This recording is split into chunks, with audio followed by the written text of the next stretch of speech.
So practice చేయాలి. Practice staying with your self for at least 4 to 5 minutes every day and plan the day. మనం ఏం చేయాలి అనేది. So ఈరోజు I will tell you about one story or నిజ జీవితంలో జరిగిన ఒక సంఘటన మీకు చెప్పాలి అని అనుకుంటున్నాను. ఆ ఈ స్టోరీలో హీరో పేరు కారోలే. కరోలే Karoly Takacs.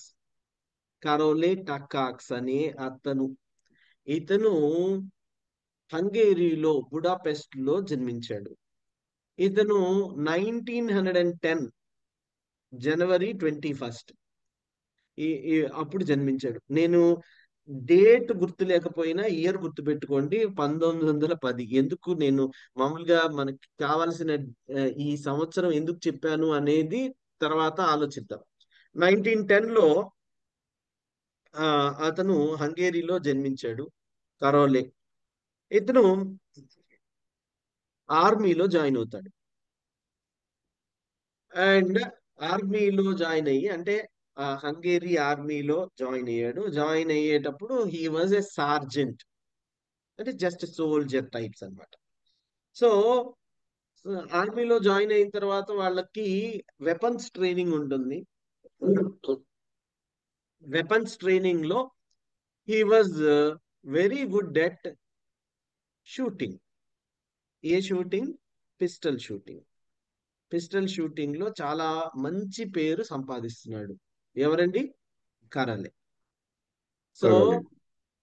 So this person is pistol shooting లో మంచి పేరు సంపాదిస్తున్నాడంటే ట్రైనింగ్ మంచిగా ఇచ్చుంటారు, తను కూడా ప్రాక్టీస్ బాగా చేసి ఉంటాడు.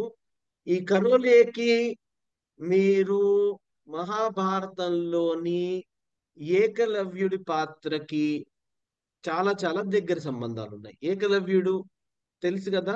ఏకలవ్యుడు ఏకలవ్యుడు ఆ, ఒక ఆ అధమ జాతి వాడు అనే ఉద్దేశంతో ద్రోణాచార్యుడు దగ్గరకి ఏకలవ్యుడు వస్తే ద్రోణాచార్యుడు చెప్పాడంట, నేను నీకు నేర్పను అనేసి చెప్పాడట.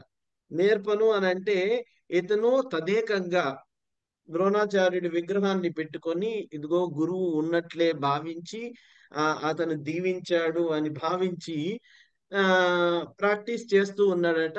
సో ఒకానొక సందర్భంలో ఆ ఏకలవ్యుడి ప్రతిభ, అంటే మురుగుతున్న కుక్క మీద బాణాలు వేయడం చూసి ఆ ద్రోణాచార్యుడు ఏకలవ్యుడి గురించి తెలుసుకొని బొటను వేలుని అడిగాడట. సో ఇది మనకి చరిత్రలో ఆర్ఎల్స్ మన భాగవతం, ఐతిహ్యాలు, పురాణాల్లో మనకి తెలిసిన సందర్భం. సో నేను ఇతనిని ఏకలవ్యునితో పోలుస్తున్నాను. సో ఇతనికి కూడా ఏకలవ్యుడికి జరిగిన అవమానం జరిగింది. ఏంటి అని అంటే తను ఒలింపిక్స్ కి ఎన్నిక అవ్వాలి అనేసి స్టార్ట్ చేస్తున్నాడు. ఎన్నిక అవ్వాలి అని చాలా కఠోరమైన శ్రమ చేశాడు. అయితే ఒలింపిక్స్ అనేవి మనకు తెలుసు ప్రతి 4 ఏళ్లకు ఒకసారి జరుగుతాయి కదండి. ఒలింపిక్స్ ఎక్కడెక్కడ జరుగుతాయి? ఇప్పుడు 4 years ఒకసారి జరుగుతాయి. ప్రపంచంలో ఏదో ఒక దేశంలో జరుగుతాయి. సో 1910 లో పుట్టాడు. ఇప్పుడు 1936, అంటే 26 ఏళ్లకి తను ఒలింపిక్స్ కి అర్హత సాధించాడు. కానీ ఆర్మీలో తన rank is only sergeant. So commissioned officers తప్పితే వేరే వాళ్ళకి క- ఈ పార్టిసిపేషన్ లేదు అనేసి అప్పుడు నియమం. అందుకోసం though he is qualified enough, he could not go to Olympics. So తను చాలా చాలా ఇబ్బంది పడ్డాడు. సో హంగేరీ జట్టులో మంచి ప్రతిభ ఉన్నా సరే హంగేరీ జట్టులో షూటింగ్ కోసం తినని తీసుకోకుండానే ఆ జట్టు బయలుదేరింది. ఆబ్వియస్లీ తనకు ఒక కళ. ఏంటి? ప్రతి వ్యక్తికి ఒక కళ. ఆ ఆ కళని ఓకే. మంచిగా నమ్ముకుంటే మంచి కళలు కంటారు. కళని అంటే తన కళ అళ ఏంటి అది? Pistol shooting. కళ ఏంటి? బంగారు పథకం. ఏ ఏం బంగారు పథకం? ఒలింపిక్స్ బంగారు పథకం. ఎందుకు? ఇతను he is very good at shooting. And ఎక్కడ జాతీయ స్థాయిలో ఏ ఏ పోటీ పెట్టినా he was very very doing it absolutely well.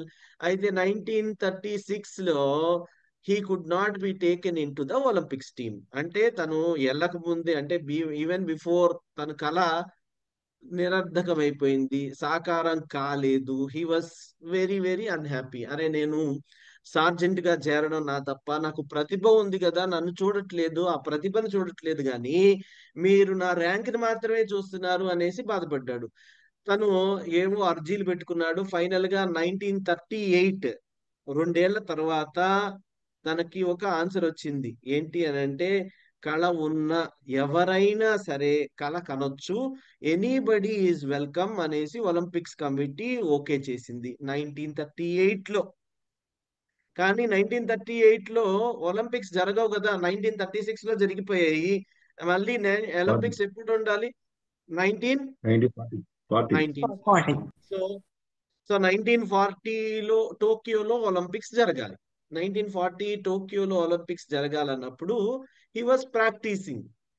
చాలా అద్భుతమైన ప్రామిసింగ్ ప్లేయర్ లాగా తను ప్రాక్టీస్ చేస్తా ఉన్నాడు. చక్కగా ఆ షూటింగ్ ప్రాక్టీస్ చేస్తా ఉన్నాడు. హంగేరీ ఆర్మీ కూడా తనని ప్రోత్సహిస్తోంది, సరే మంచిగా ఎల్లు అనేసి. At the same time practice చేయడమే కాదు, because he is in army, he has also to do his duty. తన డ్యూటీస్ అయితే చేయాలి కదా. తన డ్యూటీస్ లో భాగంగా దీనికి ట్రైనింగ్ ఇస్తున్నారు. ట్రైనింగ్ ఇస్తున్నప్పుడు ఇన్ 1939 ఏమైందో చెప్పనా? ట్రైనింగ్ ఇస్తున్నప్పుడు గ్రెనేడ్ తోటి ట్రైనింగ్ చేసుకోవాలి. గ్రెనేడ్ అంటే తెలుసా? బాంబ్. మనము బాంబ్ ఉంటుంది కదా, గ్రెనేడ్ ఎలా చెయ్యాలి అని అంటే, గ్రెనేడ్ లోని పిన్నుని తీసేసి, మన సినిమాల్లో చూపిస్తూ ఉంటారు, గ్రెనేడ్ లో పిన్నుని తీసి దూరంగా విసరాలి. గ్రెనేడ్ ముందు పట్టుకుని జాగ్రత్తగా ఒక ప్రాక్టీస్ పరంగా చేస్తారు ఆర్మీలో.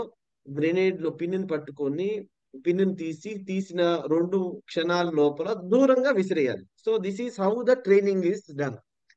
సో అన్ఫార్చునేట్లీ ఏమైంది అని అంటే, ఈ ఆర్మీ ట్రైనింగ్ లో గ్రెనేడ్ తోటి పట్టుకున్నప్పుడు తిను పట్టుకున్న ఈ grenade is a faulty grenade. అది పిన్ను తీసే లోపే అది తన చేతిలో పేలిపోయింది. తన చేతిలో పేలిపోయింది. ఇప్పటిదాకా అంటే ఆర్మీలో జాయిన్ అవ్వక ముందు నుంచి, ఆర్మీలో జాయిన్ అయిన తర్వాత తను ఆ, ఏ చెయ్యినైతే బాగా కుడి చెయ్యికి ప్రాక్టీస్ ఇచ్చి చేశాడో ఆ చెయ్యిని కోల్పోవలసి వచ్చింది. అసలు తను బతుకుతాడో లేదో అన్న అనుమానం, బికాస్ గ్రెనేడ్ పేలింది. డాక్టర్లు అయితే తన తన శరీరాన్ని బ్రతికించారు కానీ తన కుడి చేతిని కాపాడలేకపోయారు. So he was in the hospital, బేహోష్ అని అంటారు కదా,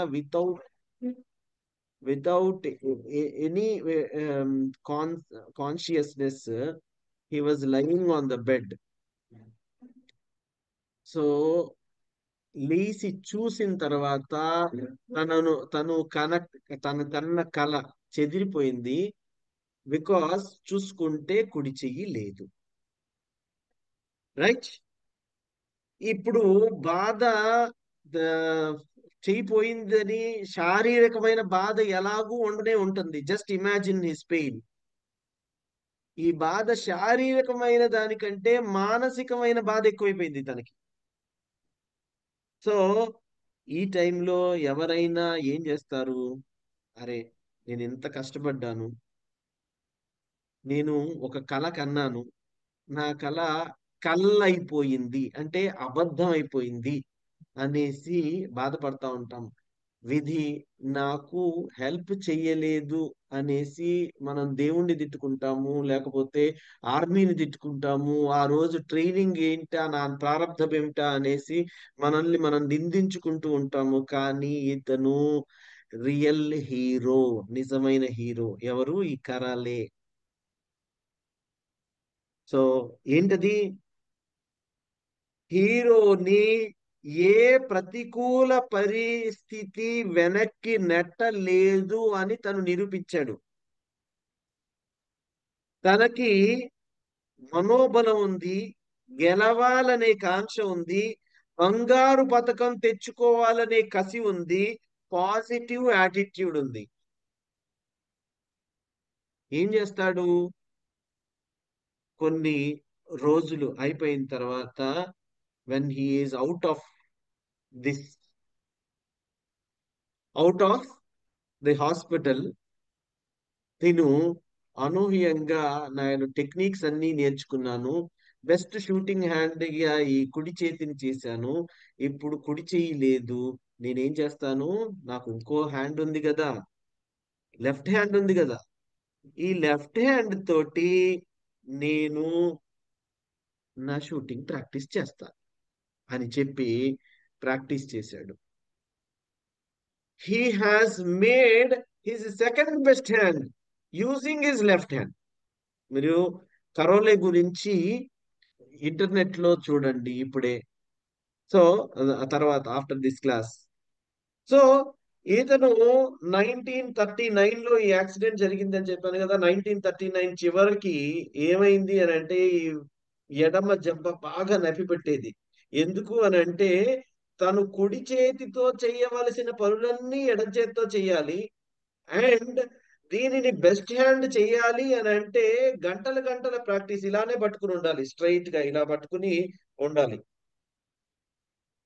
సో ఇది కుడి చేతికి అలవాటు అయి ఉంటుంది, కానీ దిస్ ఈజ్ నాట్ ఈజీ. మీరు ఏదైనా రాసేటప్పుడు నీట్ గా చేతితో రాస్తున్నారు, ఎడం చేతితో నీట్ గా రాసి చూడండి. It will take a lot of practice. So మనము ఇక్కడ ఆ, ఏకలవ్యుడికి తినికి ఆ, పోలిక అని అనుకున్నాం కదా. ఏ ఏకలవ్యుడి బొటన వేలుని ఎలా అయితే ద్రోణాచార్యుడు అడిగేశాడో, ఈ హంగరీ ఆర్మీ ట్రైనింగ్ తన కుడి చేతిని తీసేసుకుంది. See, he has somewhat got into this, ఎడం చేతిని చేశాడు. అయితే చూడండి, 1940లో టోక్యో ఒలింపిక్స్ జరగాలి కదా. 1940లో టోక్యో ఒలింపిక్స్ జరగలేదు. మనందరికీ తెలుసు ఎందుకు జరగలేదు అని అంటే, అప్పుడు రెండవ ప్రపంచ యుద్ధం. సో ఈ 1940లో ప్రపంచ యుద్ధం కాబట్టి he has to wait till 1944. 1944లో కూడా ఒలింపిక్స్ జరగలేదు. Again because after the second world war అయిపోయిన తర్వాత వాటినన్నింటినీ ఖర్చు కాబట్టి 1944లో ఒలింపిక్స్ జరగలేదు. దెన్ 1948 లండన్ ఒలింపిక్స్ జరిగాయి. ఆబ్వియస్లీ తను వెళ్ళి చక్కగా 1948 లండన్ ఒలింపిక్స్ లో పథకాలు ఏమైతే ఉంటాయో పిస్టల్ షూటింగ్ లో అవన్నీ కొట్టుకుని వచ్చేసాడు మన హీరో కరాలి. సో అప్పటిదాకా వరల్డ్స్ బెస్ట్ షూటర్. నేను 1938 అని అంటే 1948 అంటే చూడండి, తనకి 1910 లో పుట్టాడు కాబట్టి 38 సంవత్సరాలు.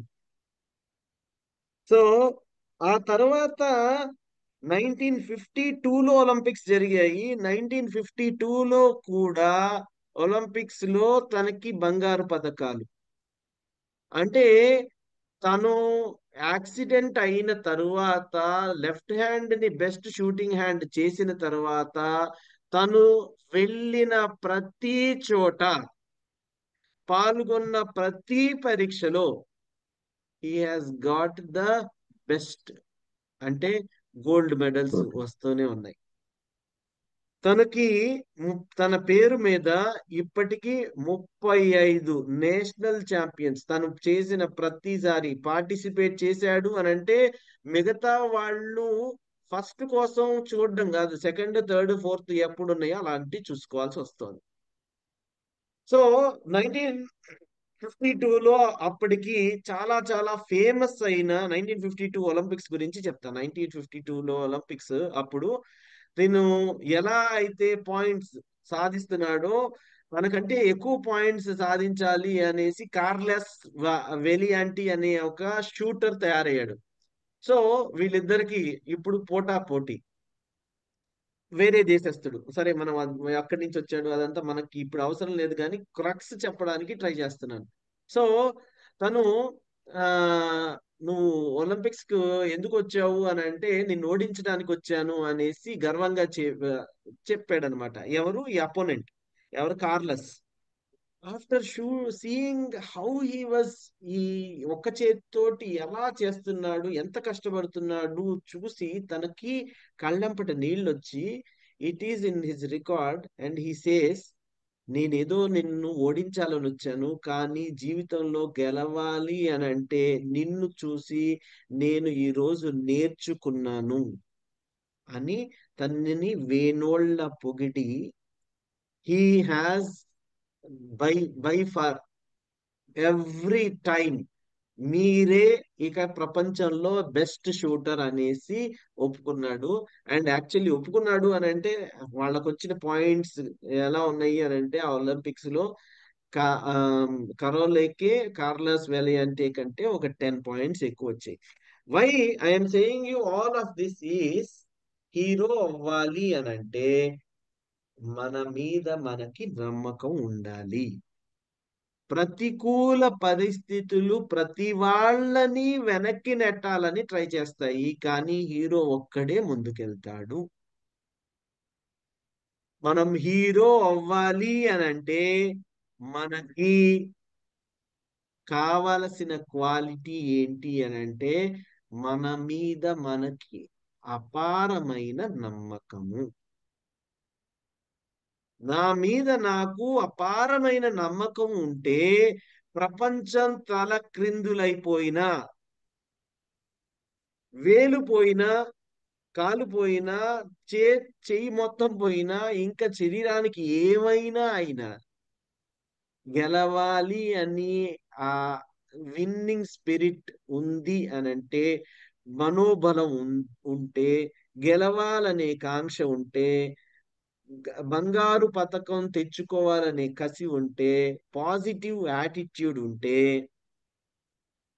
ఇవి మనకి వేలు పోయినా, కాలు పోయినా, చెయ్యి పోయినా, కన్ను పోయినా ఎవరైనా హీరోసే. నేను ఫిజికల్ గా మాత్రమే చెప్తున్నాను, వేలు కాలు కన్ను చెయ్యి అనేసి. కానీ మనలో చాలా మంది ఇవన్నీ ఉండి కూడా మనం మట్టి ముద్దలం పప్పు శుద్ధలం అనుకుంటా ఉంటాం. It's only in our mind. మన మైండ్ లోనే ఇవన్నీ గూడు కట్టేసుకొని పోతాయి. నేను చేస్తే ఏది సరిగ్గా రాదు, నేను సరిగ్గా మాట్లాడలేను, నాకు ఇంగ్లీష్ రాదు, నేను సరిగ్గా అందంగా ఉండలేను, ఆర్ఎల్స్ నేను సరిగ్గా క్యారీ చేయలేను, నేను ఫస్ట్ ర్యాంక్ రాదు, లేకపోతే నేను బొటాబొటిగా పాస్ అవుతాను, నాకు మ్యాథ్స్ రాదు. ఇట్లాంటివన్నీ మనకి మనం చెప్పుకుంటున్న reasons for not getting into a proper success. If we really want to be successful, refer to the hero. Hero ఎవరిక్కడ ఈరోజు? Karoly, Karoly Takacs. So this should inspire us to set on our journey to be heroes. మనల్ని ఇది inspire చేయాలి. మనము ఎన్ని అవరోధాలు వచ్చినా, అవరోధాల ఆనక ఆనందం, ఆనక అంటే ఆ తర్వాత వచ్చే ఆనందం ఎవరి సొంతము అని అంటే పంతం పట్టిన వారి సొంతం. పంతం పట్టి నాకు ఎన్ని అవరోధాలు ఉన్నా సరే, జస్ట్ ఇమాజిన్, తను ఏ స్టేజ్ లో అయినా వదిలేసేయచ్చు. నాకు చెయ్యి, నేను బెస్ట్ షూటింగ్ హ్యాండ్ తయారు చేశాను, నన్ను ఇదిగో నేను ఆర్మీ సార్జెంట్ నే కాబట్టి you will not be able to participate in Olympics అని నన్ను ఆ, ఆ, పక్కకు పెట్టేశారు. ఆ తర్వాత ఒలింపిక్స్ లో చెయ్యాలి అని అంటే నేను ఇంకొక 10 ఏళ్ళు, 1938 నుంచి 1948 దాకా వెయిట్ చేయాల్సి వచ్చింది. నేను ఎన్నో పథకాలు సాధించేవాడిని, కానీ వరల్డ్ వార్ మూలాన నేను ఆగిపోయాను. Just imagine. మనం చెప్పుకోవాలంటే మనకి ఈ ఈ ఎన్ని సాకులు దొరుకుతాయి. మనం సరిగ్గా ఉండకపోవడానికి కారణాలు ఎన్ని ఉంటాయి. కోకొల్లలు. మనం సరిగ్గా ఉండడానికి కారణం ఏంటి? ఒకటే, మన యాటిట్యూడ్. హీరో అవ్వాలనే యాటిట్యూడ్. సో అందుకని ఈ భర్తృహరి సుభాషితంలో కూడా, ఆరంభించరు నీచ మానవులు విఘ్నాయాస సంత్రస్తులై, ఆరంభించి పరిత్యజించురు విఘ్నాయాత్తులై మధ్యముల్, ధీరుల్ విఘ్న నిహల్యమగుచున్ ధృత్యో ధృత్యున్నోత్సాహులై, ప్రారబ్ధార్థము లుజ్జగింపరు సుమి ప్రజ్ఞానిధుల్ గావునన్. వాళ్ళకి ఉత్తమమైన మానవులు ఎవరు అని అంటే, మధ్యలో ఎన్ని అవరోధాలు వచ్చినా సరే కంప్లీట్ అనుకున్నది సాధించగలిగిన వాళ్ళు ఎవరు అని అంటే, హీరో వారసులు ఎవరు అని అంటే, మనం ఉన్న ఈ 178 మంది, all of us. So I wish you a wonderful journey from now on in the area of your interest. దానికోసం మనం ఎందులో సక్సెస్ అవ్వాలి అనేది మనం ఆలోచించుకుందాం. మనం ఆలోచించుకొని మనం అనుకున్న దాన్ని సాధించాలి. పక్కన వాడు ఏదో అవుతున్నాడు అని వాళ్ళని కాపీ కొట్టడం కాదు. మనకి ఏది కావాలో మనం కన్విన్స్ అయితే, దాంట్లో మీకు ఎన్ని అపరాధాలు వచ్చినా, మీ మనోబలం గట్టిది కాబట్టి, మీకు గెలవాలనే కాంక్ష ఎక్కువ ఉంది కాబట్టి మీరు నెగ్గుతారు. Right? So I stop here today. Tomorrow we'll have the class, but day after tomorrow I have to travel. 7th మనకి క్లాస్ ఉండదు. Tomorrow we'll have the class. Okay. So రేపటి సంగతి, ఎల్లుండి సంగతి రేపు చూద్దాం. Okay. So anybody wants to speak on this?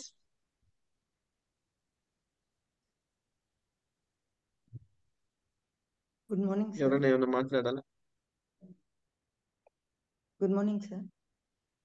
Morning అండి, చెప్పండి మాలతి గారు. అదే సార్, మీరు చెప్పినట్టుగా నేను అన్నిటికీ కూడా వచ్చిన ఛాన్సెస్ కి పర్సనల్ గా నాకంటూ ఒక గోల్ నేను ఎప్పుడూ ఏర్పరచుకోలేదు, అంటే ఇష్టపూర్వకంగా.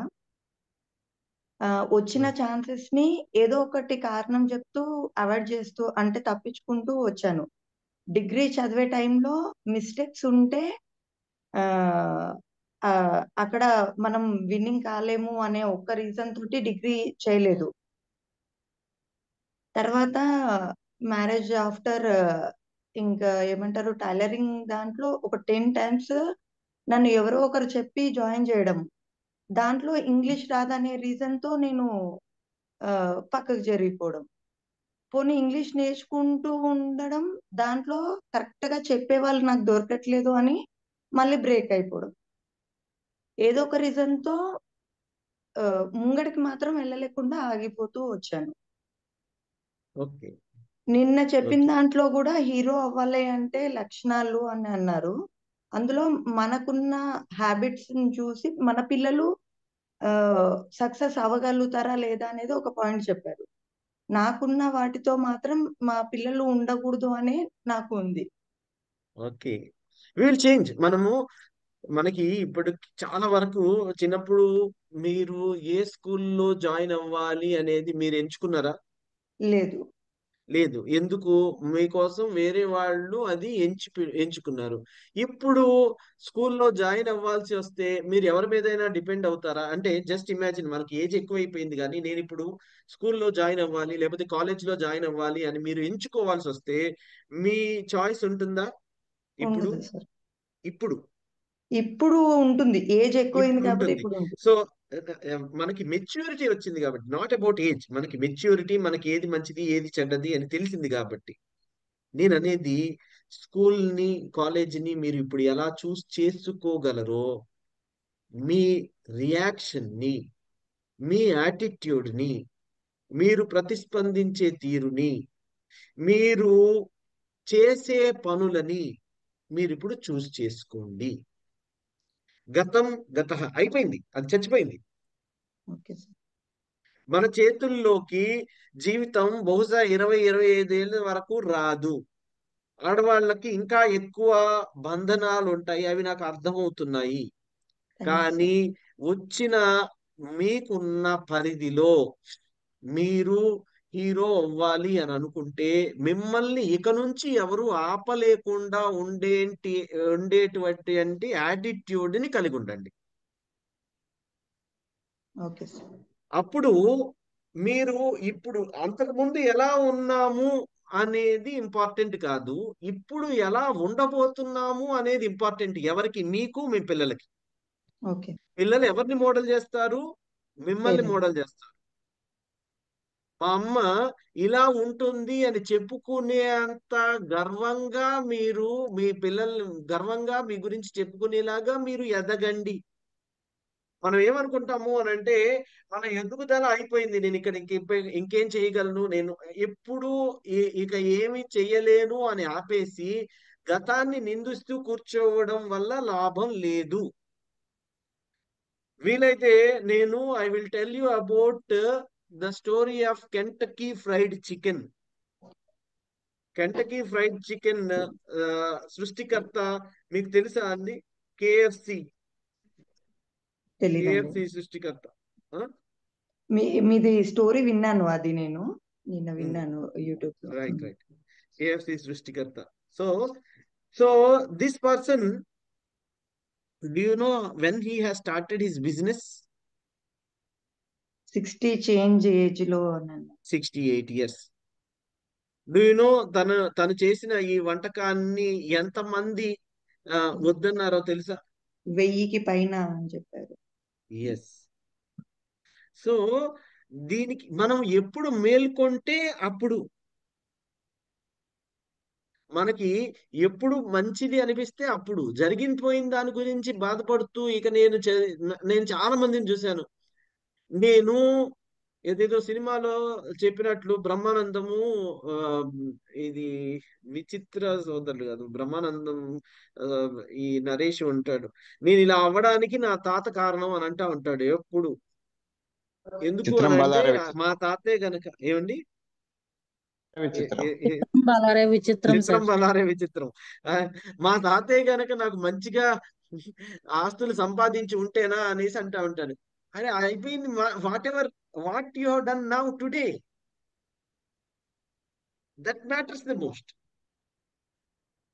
What has happened yesterday or what has happened 10 years hence, 10 years క్రితం ఏం జరిగింది దాంతో సంబంధం లేదు. ఇప్పుడు నాకు తెలిసినప్పుడు నేనేం చేస్తున్నాను అనేది రియల్లీ మ్యాటర్స్. ప్రస్తుతం కూడా ఆ, మా హస్బెండ్ ఇప్పుడు 10,000 వరకు నాకు టైలరింగ్ దాంట్లో పెట్టారు మనీ. ఇప్పుడు నీకు వేరే ఫోర్సెస్ లేవు కాబట్టి దీంట్లో నువ్వు హాయిగా చేసుకోవచ్చు అనేసి ట్రై చేశాను. ఏదో ముందుకెళ్ళాలంటే ఇంగ్లీష్ లేదనే ఒక కారణం నన్ను వెనక్కి లాగుతుంది. ఇంకొకటి ఆ నాకు వచ్చే మిస్టేక్ ని ఆవిడ రెప్లికేట్ చేయట్లేదు, ఇంకోలా చెప్పట్లేదు అనే ఒక్క కారణంతో మళ్ళీ ఒక 1 వీక్ గ్యాప్ వచ్చింది. 10,000 ప్లస్ 4,000 నేను పర్సనల్ గా కట్టి కూడా నేను ముంగడికి వెళ్ళలేకపోతున్నాను దాన్ని. No problem, no problem. I understand. మీరు ఎందుకు అని అంటే మీరు ఆల్రెడీ కేఎఫ్సి స్టోరీ మీరు నేను చెప్పింది విన్నాను అని అన్నారు అవును కాబట్టి, sir. Once again listen to this. And మీరు 10,000 ప్లస్ 4,000 అనేది ఆలోచించండి. ఎన్ని ఎన్- ఎన్ని ఎక్కువ డబ్బులు తను ఖర్చు పెట్టుంటాడు if we were to be rejected 1015 టైమ్స్. Yes sir. అది మనము నమ్మాలి. మనకి మనకి ఏది కావాలో దాన్ని తీసుకుని దాన్ని మనం నమ్మాలి. అవును మనకు సార్. అది నిజంగా యా రియాలిటీ కనబడుతున్నా కూడా మళ్ళీ నేను ఎక్స్పీరియన్స్ అయిన తర్వాత కూడా నేను దాన్ని కొన్నిసార్లు అది నిజమేనా కాదా అన్న ఒక డౌట్ మీద ఉంటున్నాను. నా మీద అయిందా? నాకు నో నమ్మకం ప్రాబ్లం. అనేది చాలా తెచ్చుకోవాలి. ఎస్. సో ఫస్ట్ అన్నిటికంటే ఏంటి మనం ఇప్పుడు కూడా చెప్పుకున్నది బిలీఫ్. హీరో అవ్వాలంటే కావలసిన మొదటి లక్షణం ఏంటి అని అంటే మనల్ని మనం నమ్మడం. మనల్ని మనం నమ్మితే ముందు, ఆ తర్వాత మీ హస్బెండ్ నమ్ముతారు, పిల్లలు నమ్ముతారు, ప్రపంచం నమ్ముతుంది. నేను ఇలా చేద్దాంలే, చూద్దాంలే, దీనిలో ఒకసారి కొంచెం ట్రై చేసి వదిలేద్దాంలే అని అనుకుంటే you will never be able to believe. మీకు ఇంకా డిస్బిలీఫ్ ఎక్కువ అవుతుంది. నేను ఏది అడుగు పెట్టినా అది నాశనం అయిపోతుంది, అంతా బూడిదలో పోసిన పన్నీర్ అయిపోతుంది, అంతా నాకు ఎదురు ఎదురే తగులుతుంది. నేనంటే ఈ దేవుడికి ఇష్టం లేదు, విధికి ఇష్టం లేదు, నాకు ఇలాంటి నేను రంగురాళ్ళు మంచిగా ధరించలేదు, మంచి టైంలో పుట్టలేదు, ఇలాంటి కారణాలన్నీ వస్తాయి. ఓకేనండి. I I respect your decision. Please think exactly as to what you want and try. మీరు నమ్మిన దాన్ని పట్టుకొని ఉండండి. రైట్ నౌ మనకి 6:30 దాటిపోయింది. I have to travel today also, tomorrow also. All these 4-5 days I will be travelling. But నేనేంటంటే I don't want to miss the class. So please allow me to leave. I'll be available tomorrow. Thank you very, very much. Love you all. Okay, na? Thank you, sir. Thank you, sir. Right? Thank Thank you. you. you, sir. Thank you, sir. Thank you, sir. Thank you, sir. Have a nice day, sir. Thank you, sir. Thank you, sir.